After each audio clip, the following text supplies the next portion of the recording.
So welcome to Raw, which is a video series who I get some influential people in my life who I reckon have some value to add. If you get any inspiration or you like any of the stuff, you feel like anybody you know might could use the information, please like, share, comment, and spread the love. Glen Rushton is here with me. First off, Glen, thank you very much for taking the time. You're very welcome, Dennis. Thank you. So, Glen, I met you first 2013.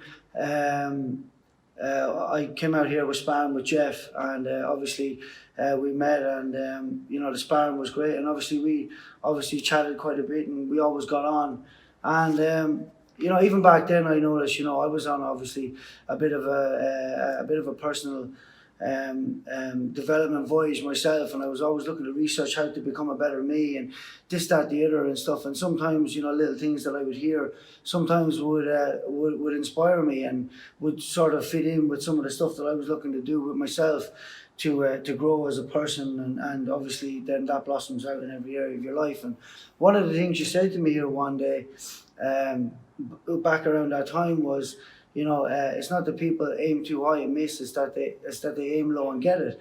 And that really resonated with me back then, because I thought, I was dreaming big to be not just world champion, but unified world champion. And for me, when you say that to people, especially back then, 5 years ago or so, 6 years ago, when you tell people that, some people think you're crazy, but you were certainly on track with that, and resonated quite good.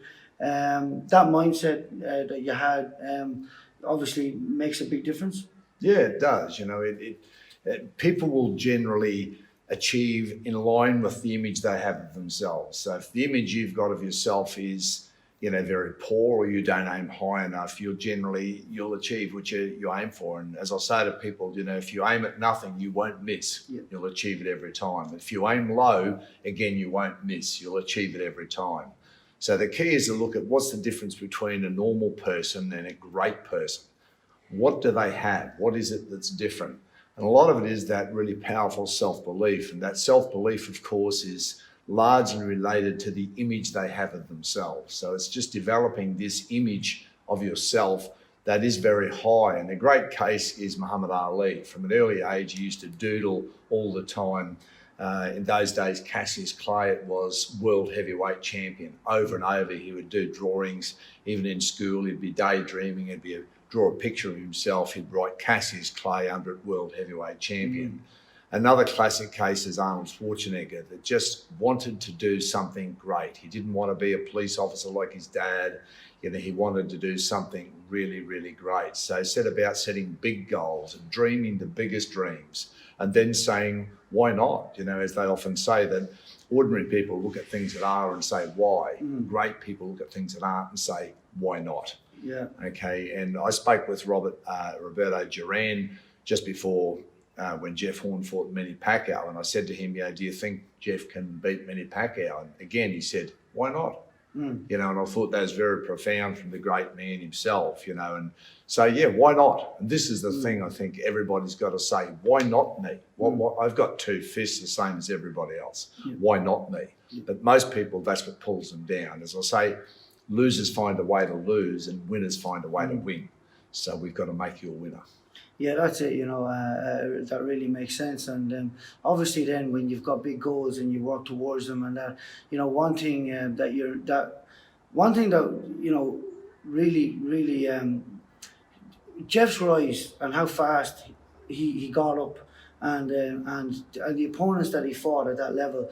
I mean, there was no. I mean, you've been stated as like the man who will fight anyone with a heartbeat. Was that from a matchmaker? Any person that they came and said, would Jeff fight this guy? It was like, yep, straight away. So I reckon it's very commendable, and it was just something that when I seen, it was something that I also wanted. I wanted to not only to be able to obviously fight world ranked fighters and that as well and get up there, but just the way that you and Jeff as a team did that, and you got past all those good fighters, and then when you were there that day, obviously to fight Manny, you were ready.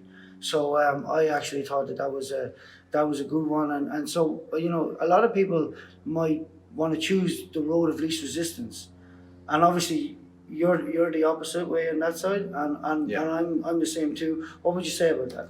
Yeah, well, you can't teach confidence. You can teach skills, okay? But the only way you know whether those skills work is when you test them. And if you test them against inferior opposition, you're still not sure. You're not confident whether they will work. But when you continually challenge yourself and test your skills against increasingly better opposition, then you develop the confidence. So the key to confidence is like, for example, if I spent hours teaching you confidence, but taught you nothing about snakes, and you knew nothing about snakes. So you're an incredibly confident person, and then I throw a snake in front of you. You're going to panic because you don't know whether it's deadly, not deadly, how to pick it up, whether it's fast, slow.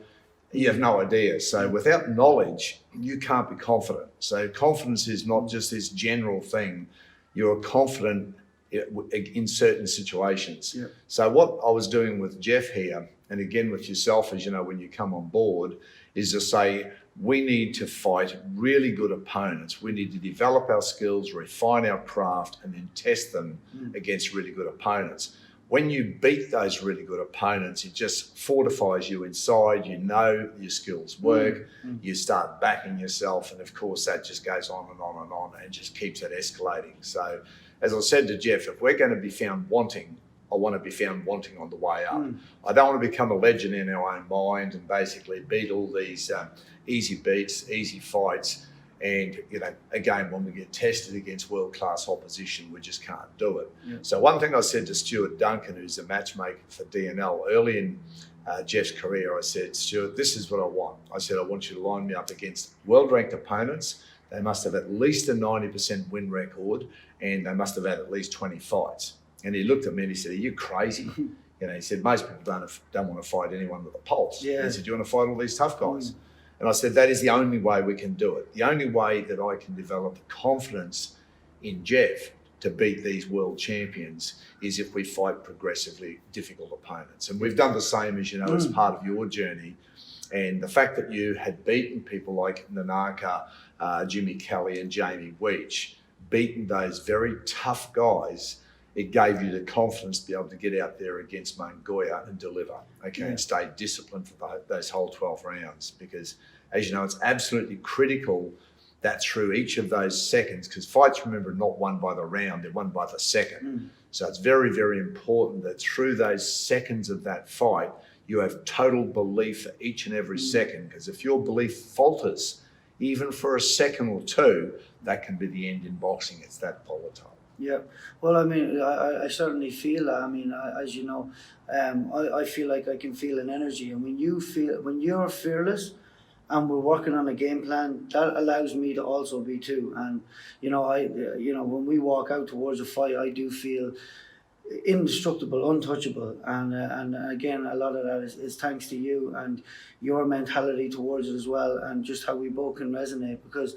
if you'll notice it in me, if there's something up with me, you'll feel it, and if there's something up with you, and so I just think it's a perfect match, and I know that it's going to work well with me hitting my goals of being unified world champion. I don't have any doubts whatsoever about that, Dennis. It's the same thing as I said to Jeff going into the Pacquiao fight. I said, if you believe and I believe, that's all that matters. It doesn't matter what the rest of the world thinks. Yeah. It's the same here with you and I. If we go into a fight and we both believe we can do this, we don't care. Like when we're over in Mexico, as you know, the naysayers over there, they're all sort of snickering and expecting you to be knocked out in 3 or 4 rounds. In fact, they were saying if Mongoya doesn't knock you out, would be considered a loss to him. And of course he never even looked like knocking you out, as you know. Yeah. So, that's just that incredible belief, and it's like this massive force field, and you expect to win. We expect to win. We prepare to win. That's both physically and mentally. We do the right preparation. And of course, then we just back ourselves 100% out there and we execute with precision, as you did do. And that's the way that you will become world champion and you will unify that division. Yeah, I mean, that's it. And I mean, one of the other things is actually, it was said in a good way, and it was used as clickbait. I think you read the article yourself, deluded Dennis. But it was actually a fighter talking about how inspirational it was. That I was so focused on the win that nothing else, and I I believe I was 27-1 on some bookmakers. I didn't see it. Some people had said like 14-1, which they basically gave us no chance. But anybody within our area and everybody, in camp with us in LA, they really started to believe. Not just because of our confidence as well, but obviously the game plan and how we spoke about it, and which again, everybody said that they knew the plan briefly in what I was doing on the bags and stuff in camp. They said that we executed that down to an absolute T. Obviously, there's little things you can do better, but the overall plan, little things I could have done better on the night, but the overall plan was executed to a T. But I love the word deluded. It makes me feel. So do I. It makes me feel good. I remember the last time you were someone publicly called you deluded. You got the win, one of the biggest wins in Australian boxing in 92 seconds when Jeff beat Mundine. And I remember watching the live stream and that was said to you. And so that's what happens. I mean, I want to be known as deluded. I want to be known as somebody, because if you that thinks outside the box, that's is willing, exactly it. So it means that you're seeing things that others can't see. And this is the case when you look at great people in history like Thomas Edison. He was the laughing stock of the scientific community because he had failed thousands of times to invent the incandescent bulb. But people said he was a fool, he was an idiot, but of course eventually he succeeded. So great visionaries are often considered deluded because you're saying things that they just can't believe are possible. Yeah. But as I often say that the impossible are just things that haven't been done yet. That's all it is. Yeah. So if we can see things that others can't see, it just shows, that the higher you climb, the broader the horizon. So, we climb mentally, we can see things that they can't see, and then we may turn them into reality. So, let them keep calling us deluded, and we'll just keep kicking the big goals. That's it. I love it. Yeah, I do. I surely do. And I'll just a little bit of I mean, obviously we got on very well here, and I had taken a year to go and to have training camps and all that in America. So I was training out of Miami, Florida for the most part of 2016. And at that very year, I started doing some personal developments and seminars and stuff like that. So I remember obviously when I come back or whatever, I might ask for a spar, I'd get a spar, and obviously we chat and I'd hear some of your sayings and stuff like that, and it really resonated. But I remember being in a seminar at the end of 2016 at some point, and there was certain areas of your life. There's financial, there's physical, there's mental, and there's different areas in your life. And on the sheet that I was doing, it said masters in the area of where, of obviously what it is, or who is the person in your life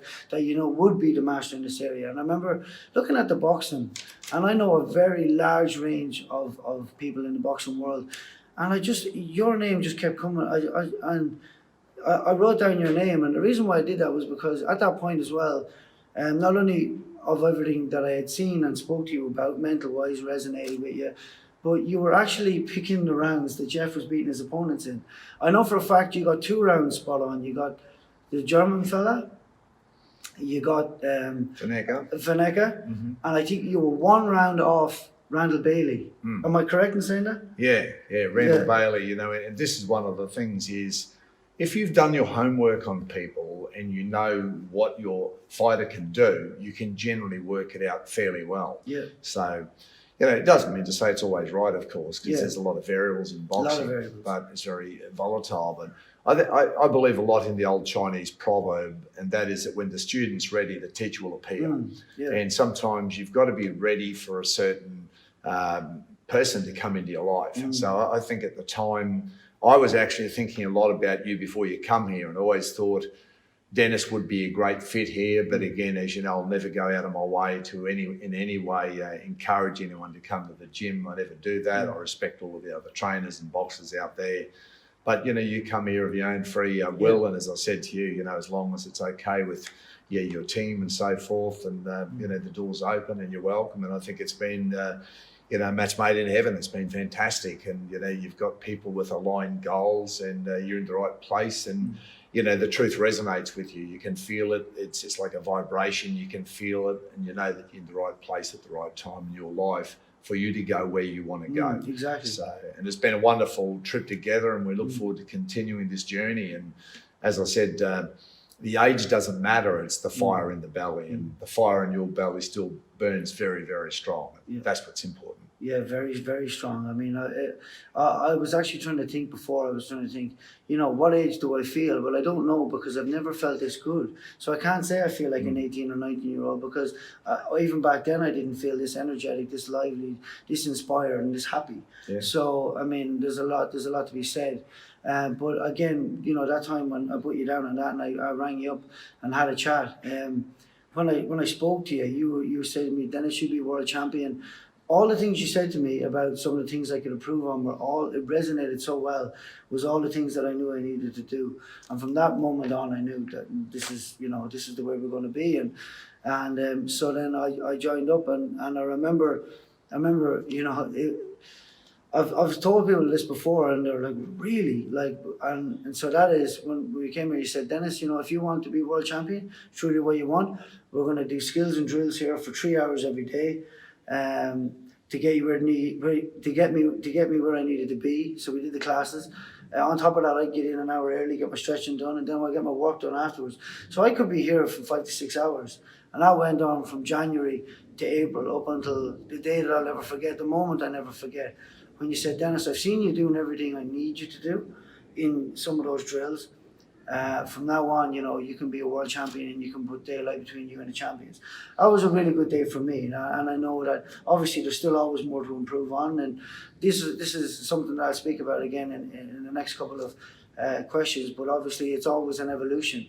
It is. But it is. But it was great to hear that, and I'm very happy to be here. So,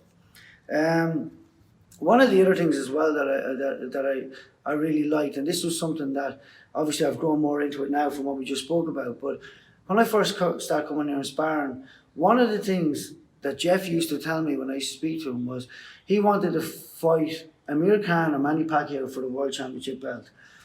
When I spoke to you, one of your big goals was you wanted to fill stadiums. And then, that was years ago. That was years ago, I remember that. And I was like, big aspirations, before I really, really zoned in on, you gotta have that intent to really make it a manifestation. And but I remember when the fight got done for July 2nd, and I remember sitting there in the crowd and about to cheer him on. I'm just like, wow, these were this was your goals a couple of years ago. And now here we are, it was like 51,500 people in Suncorp Stadium. What a brilliant feeling, what a brilliant day. And I'll just say that, and I gotta say that I was there a bit earlier, and I went around looking for a coffee machine. There's a coffee machine upstairs, just to grab a coffee. And I was up there, and I just said I'd have a little look out through one of the upper tiers. And I just walked out a little bit, and there was a man standing there, and it was like someone either security or working there. And this really set the tone for the day for me. And I heard one of them saying, how long do you reckon this will go? And the other guy goes, oh, early rounds, mid-round if he's lucky. And the other guy was like, yeah, I reckon so too. And I was about to jump in, because all morning I'd be telling everyone that Jeff was going to win, because when you're here and you're in the environment, But I was about to jump in and say, listen, you heard it here first, but I just said I'd leave it. But that really did set the tone for the day of how monumental this whole thing was, and how this had all come from a couple of goals that were made by dreaming big, and then it happened, and then Jeff won. And I mean, that was just an unbelievable day.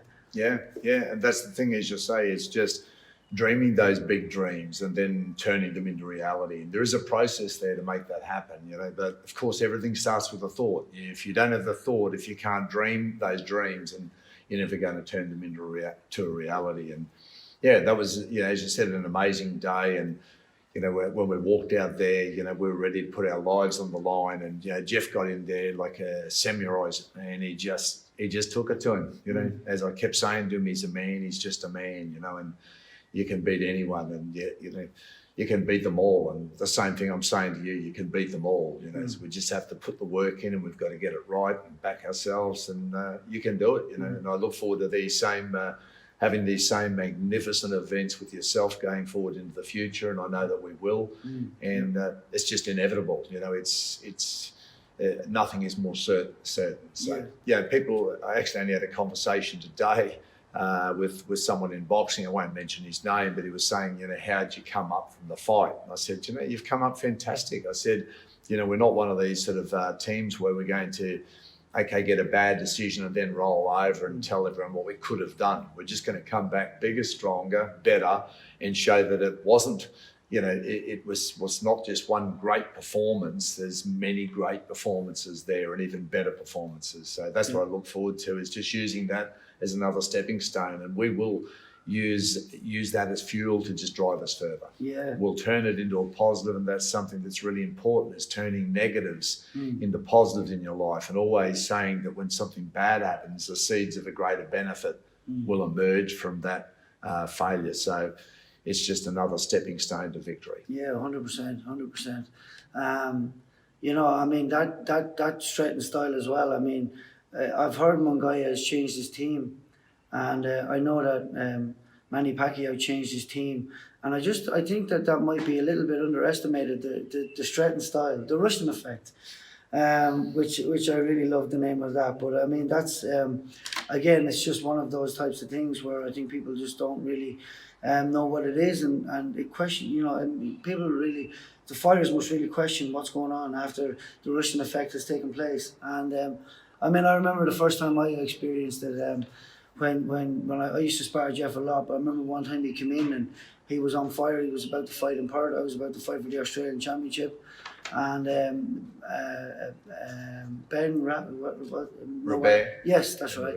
And so I remember feeling that for the first time, and it was, with everything included, and obviously I won't go into it and give the game away, but I remember going, whoa, this is incredible, this is intense, what's happening here? It was kind of like, I sort of like an answer for everything, sort of a feeling. And I was like going, what was that at the end of it? And I remember going, that was an incredibly hard spar. And I remember chatting to Jared. Jared was skipping when he was watching. He said, yeah, it looked like you didn't want to be in there. And I said, yeah, you know what? I didn't really.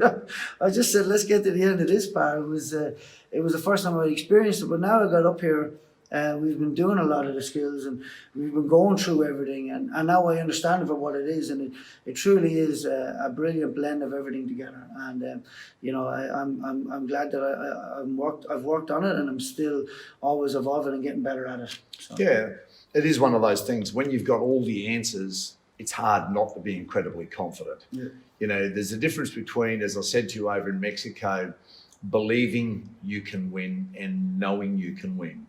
Whereas in believing, it's like saying, I'm 90% sure. But when you say, I know I can win, then it's 100%. There is no, it's absolutely guaranteed. Yeah. You're going to win. You're in total control. And that's something, a mind place that I slowly get you to the point of just total mastery. Yeah. And all boxing, as you know, is ultimately mastery over self. Yeah. And it's a great way. It's like martial arts. It is a great way to master yourself. And once you do that, anything you set is possible. Okay, you're in total control. And I'm seeing that emerging more and more with you now in the ring, is just that inner strength, that confidence that doesn't matter what happens, what the opponent does out there, you've got all the answers. Yeah. You can adapt, and you've got the skills, and you're doing that now with consistency, and it's exciting.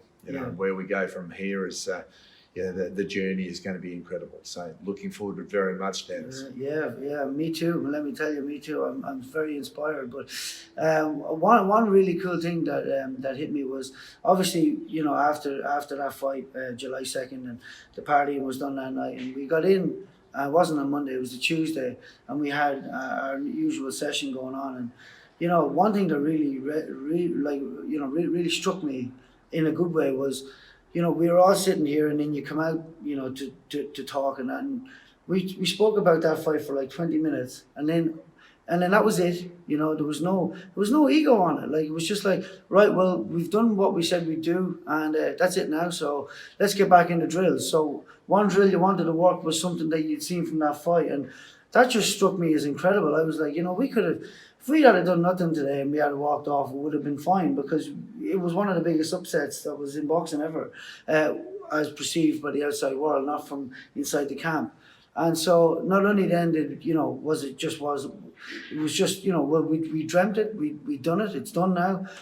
we're now doing drills off that, and I thought that was incredible. Anyway, I felt that was, this is the place I want to be, and we're getting on with work, and we're all even going to benefit again from that because we're doing drills now of something that you had seen in that fight that was going to benefit us. Exactly. Yeah. We turn it into a positive experience. Yeah. And this is the key: is we'll take what a lot of people would, perceive as a really negative event. We'll turn that into a positive event and use that, as we said, for fuel to go on to even greater victory. And I think that's important in life. Is we know we're going to get knocked down. We know that that's going to happen, but it's what we do when we get knocked down. What do we learn from it?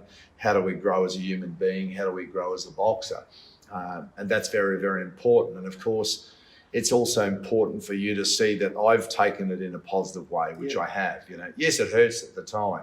Yeah. We're all human beings, and we're emotional beings, and yes, we do. It hurts when we lose because we go in there with such high expectations of winning. And I always say to people, if you see a guy that loses and he doesn't appear in any way upset by whatever, you've got to go, well, how bad did he really want to win? But, so it's quite okay to, when you put everything on the line, you put your ego on the line, you train very, very hard, you put the work in, you expect to win. But, when you don't lose, when the dust settles, you analyse the event. And I always do that. I go back and I debrief and I go over the entire fight, look at what did we do right, what did we do wrong, what could we improve on even further for next time. And as a result, it's just an upward trajectory like that. We just keep going forward. So, yeah, we've done that, as you said. And, let's move on and continue to achieve our goals, and we don't let anyone steal our dreams. And, we just keep setting those goals and going forward and achieving bigger and better things. Yeah, it's great. It's great when you can learn more from losses and still learn more from wins, and it's just all around. It's just great. It's excellent. But so, Glen, from your younger days, what set you towards success? Was there any particular moment or anything that was said to you that might have, got into your head and you would have decided the life path you were going to take? I think there's a lot of events that happen in your life. They're like key turning points and events that happen in your life. And, I'm very, very mindful of these sorts of things. And when they happen, of course, it's easier looking back than it was when you're young and you're looking forward.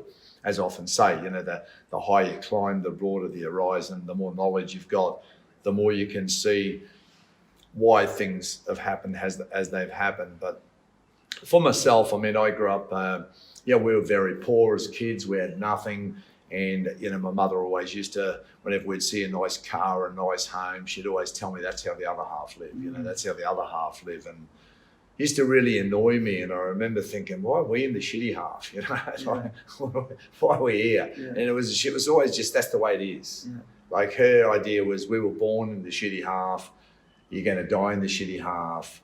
And I always remember thinking, I don't like this half. I want to be in the other half. I always said, I'm a rich man. I've just been born in the poor man's body, but I'm really a rich guy. I'm on the wrong side of the street for some reason. I'm lost. Yeah. And I remember when I was 12 years of age, my brother was a sales rep, and he was reading the book Think and Grow Rich by Napoleon Hill. And I said to him, what's that book you're reading? And he said, Think and Grow Rich. And I said, do you mind if I borrow it? And so I borrowed the book and read that book very, very quickly. And, it was all about, of course, having a burning desire, and how all successful people, the key message in the book is, of course, you must have a burning desire to succeed. Like education won't do it.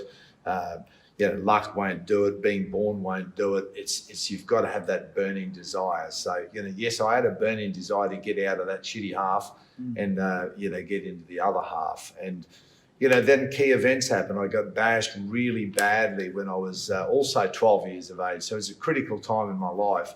And I went to a movie theatre and I went outside for no reason. I was standing at the urinal, and a grown man, he was actually the usher from the movie theatre, just walked in. Two kids walked in with him and said, that's him. And I didn't know what that's him because I hadn't done anything. I just walked outside down this alleyway. The toilets are outside to go to the toilet, and he just smashed my head into the urinal wall and dragged me out into the alley and beat the living daylights out of me and ripped out my hair and bashed me really badly, very badly. And so I ended up, a mate of mine doubled me to the nearest police station. We went there to report it, and And they just wouldn't do anything about it. They just said, oh, you kids are always, doing shit and hassling and stuff like that. They didn't know me, but it meant kids in general, know.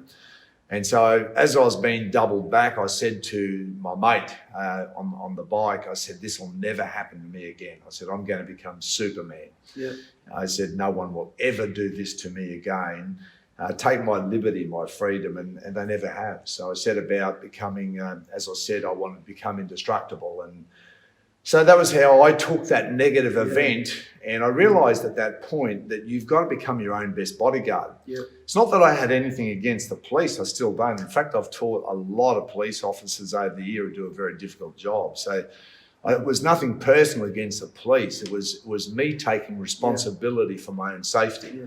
So the same as me taking responsibility for my own financial success in life. And as you know, I'm an investment manager as well. Yeah. So again, it's this taking of responsibility. And once you stop blaming other people in life for where you are, as soon as you stop blaming them and realise that even your parents, everyone does the best they can given what they know, given their own upbringing, how we don't know what sort of upbringing they had. So as soon as you stop blaming others for where you are, accept responsibility, and then say, hey, I can be whoever I want to be. And then you start to decide who it is that you want to be. Because as we said earlier, if you aim at nothing, you won't miss. Yeah. So it's that responsibility. So there's key turning points in my life such as those where I took responsibility, and for one, for financial success, and two, for my own physical success. And I set about becoming, learning every single thing I could about both unarmed combat and armed combat, studying every single martial arts style. As you know, I went to 4th degree black belt, set up my own style, and I just researched and studied, and I was a martial scientist. I'm the same with boxing. I'm a scientist. I want to know every possible thing, every variable. I want to know it all. Yep. Okay, and then from there, once you feel that you've harnessed all of the knowledge in combat, then you can add your own ideas and elements, and you can actually grow. But no one wants to reinvent the wheel. Yeah. There's no point having this original thought that's been out there for ages. Yeah. So you want to firstly try and harness all of that information and knowledge, and that's what I've done, and tried to create and take from, not only boxing, but every single martial arts style and combat, and develop, the strategy that we use today, which is, I call broken rhythm pressure fighting, but it's really the culmination of more than 4 decades, a lot more than that now, 4 decades of study and research. So it's exciting, and if you back that with also the study over the mind and psychology, and as you'll often hear me say, when you combine psychology and science, you ultimately end up with art. Yes. Okay, and I look at boxing, ultimately, the great boxers, the Sugar Ray Robinsons and the Muhammad Alis, as an expression of themselves. It's artistic. There is no thought. It's just an expression of who they are. Yeah. And it's exciting. So, each one of you will develop quite uniquely because you're all individual beings with different goals and desires and backgrounds. But, if I can help and guide you to become the best you can be, then it's an absolute honour to do that. Yeah, I mean, you've been people have said before, Tony Robbins meets Mr. Miyagi, and it sort of makes sense because when I first came here, there was the whole ring would be covered in guys, listening to what you'd say, and sometimes you come out and something might have, nothing matter, and might have happened, something might have happened, or a fight might have happened, and you come out and you just drop some knowledge bombs there that were like the excellent advice for anybody. And yet there was guys here, 16, 18, getting that advice. And I'm thinking, this sort of advice that you'd be giving out would be stuff that, people would pay thousands to hear in seminars. And so the only thing about it is some of those guys, that may have come and gone, just mightn't have known. They're just not ready to hear it. Not ready for it. They didn't really understood it. But for someone like me who's been in the trenches a lot in my life, I know that a lot of that stuff that you say when you come out and do that, as long as it resonates with a couple of people or something, or even if the statement stays there, when the penny drop moment comes for that person, it comes. But I mean, that's, with this conversation that we're having right now, some people may not, obviously, grasp the whole lot of it, or just think that it's, but I think some people right now will be just ready to hear this type of a conversation, to say, you know what, I can go on and do anything. I can, there's even some stuff that obviously I do public speaking, and I know you do as well. Some of the stuff that you've said, I've used, even a really quick method, which I found really good.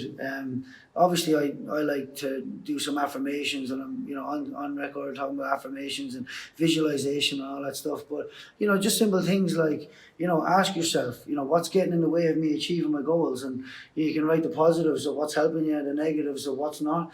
And then get the negatives, write the polar opposite, and write I am, and then rip away that, and then work towards being, to change and all that stuff. And I mean, that's all goal, especially for kids that are hearing that stuff. I just think that's, if I had that stuff back when I was that age, I just wasn't hearing any of that language. I was the same, yeah. I feel the same as you. When I started martial arts, I was training with tough guys, but no one was getting into my head. No one was developing the mind and the psychology in your spirit. No one was developing that. You must temper the mind and the spirit as much as your body. And if you don't build that mental strength along with the physical, then there's going to be a big shortcoming there. You're not going to have those resources to call on. And as you say, a lot of people won't grasp all of this. I try to get people to understand that who you think you are now that's the past. Who you choose to be, that's your future. And you can change like that. You have the power to change instantly. Just like I often say, if I was a magic genie and could just wave my wand now and make you anyone you wanted to be, who would you write down? Give me a description of who you'd want to be.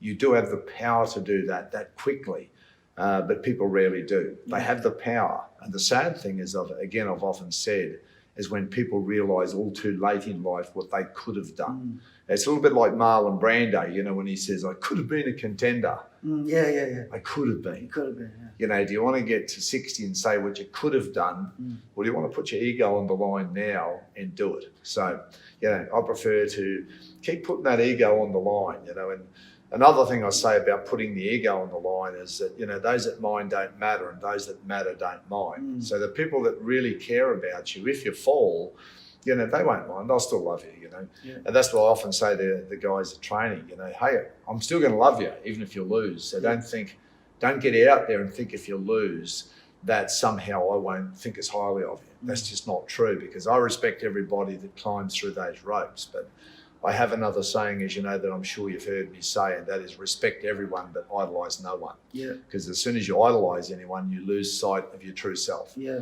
Okay, it's like you're putting them on a pedestal, which by definition is putting you down. Okay, saying I don't belong up there with them. Yeah. So, I say that we're all equal. We have different dreams and desires, but it's not that I'm better than anyone else.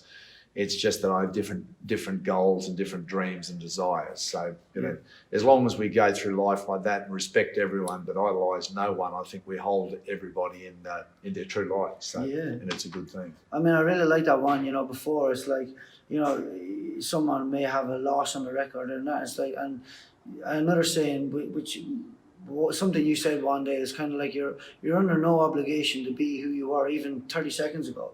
You are in complete control of who you're going to be, and I love that, because even for me, even hearing that, it's just like, what, even if you make a mistake, you just don't have to be that person again 1 minute later, Exactly. And that's the same all across life. But one of the things that I know that is naturally ingrained in me, and it's something that you speak about here, but something that I see all across the board in boxers, it's like, if you have a goal to be a world champion, that became my one thing like 8 years ago. And it's the same for anybody, I suppose. What I'm trying to say is, if you have a goal and you really, really want that, again, with a burning desire, like really want it, that for me becomes priority. Like, I have family that I love spending time with. I have all these other things that I like to do. I have family back in Ireland I love talking to. I have hobbies that I like to do, but boxing must always, for me, this is the time of day I'm doing, this is all the hours I'm putting in, and it's every second counts. So I just make that a priority. How important do you feel it is to make, if you want to be world champion, and make boxing their priority? Yeah, I think it's, as we said, you learn a lot about yourself in a boxing ring.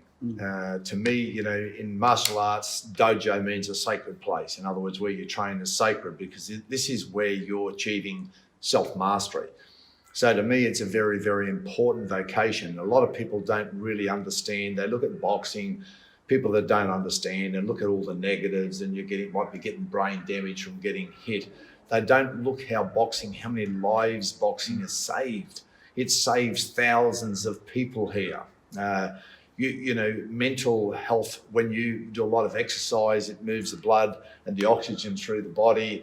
It makes you obviously live longer, makes you healthier, but you learn an awful lot about yourself here. So this is almost like, this is what I suppose nourishes you on a spiritual level, is coming here, training, becoming stronger physically, mentally, and that carries you through life. It gives you peace. And I think you can't put a price on peace and hope. I think we send a message to hope, like boxers here, like yourself, that overcome great hurdles and anxiety like you've had in your life, and go on to overcome that and master that and achieve great things. It sends this powerful message to the world of hope. I think that's one thing, Dennis, that you're doing here. People are looking at you and they're going, here's a man 34 years of age that's had issues with anxiety and drinking and so forth. You've turned your life around. You've made a conscious decision to change who you are. You've done it. You're living it. And, and it's exciting. And I think you're sending out an incredible message to the world there. And boxing is a great vehicle for that. Yeah.